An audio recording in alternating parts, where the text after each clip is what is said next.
Hey everybody, welcome back.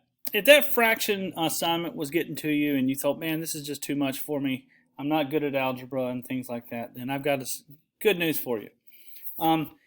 It turns out you can really solve a lot of these linear equations unless they want exact numbers and it's giving you a really weird fraction. That 12/5 may not have been too crazy to work with, but you can use Desmos to solve them all, to be honest with you. And I want you to be able to do this, so I'm going to show you. And I think we'll start with this one, okay? Now here, I'm going to explain how it works first. What you have to do these in Desmos is you need to say, this is one equation, y equals, and on the other side of the equal sign is y equals the other side. In other words, this will be y equals 5 times this stuff and all this mess here, and then y equals 10. Okay, so I've already put this one in. It will graph variable x without a y with it, but if you get in the habit of doing y equals, that always works, because watch what happens. If I put the other side of the equation in, it won't graph a 10. So you need y equals 10. So if you do y equals always, it will always work. And if you'll look back, the solution was -2. So what we're looking at here, the intersection of these two lines. So you got your red line, which is your y equals 10, and then you got your purple line, which is y equals this stuff. I'm not going to say all those things. The intersection is -2. That was the solution. Now, it's the x value of the intersection, not the y. So that's the solution to that equation.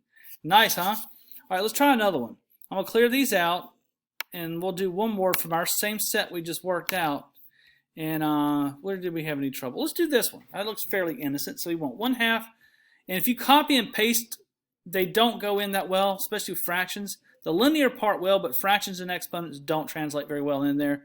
So we'll do 1/2 times x plus 2, and then we'll need a 7. So here's how we'll do it. Y equals 1/2 times x plus 2. And the other part, we want a y equals 7. All right, so we're looking for the intersection, remember? And there it is. There's that 12. That's pretty nice, right? Didn't work too hard for that one. All right, maybe one more. I'm trying to make this a short video. I know you get burned out with these long videos. But this one right here would be a good one, honestly, for us to do. Because I think a lot of people would skip this one.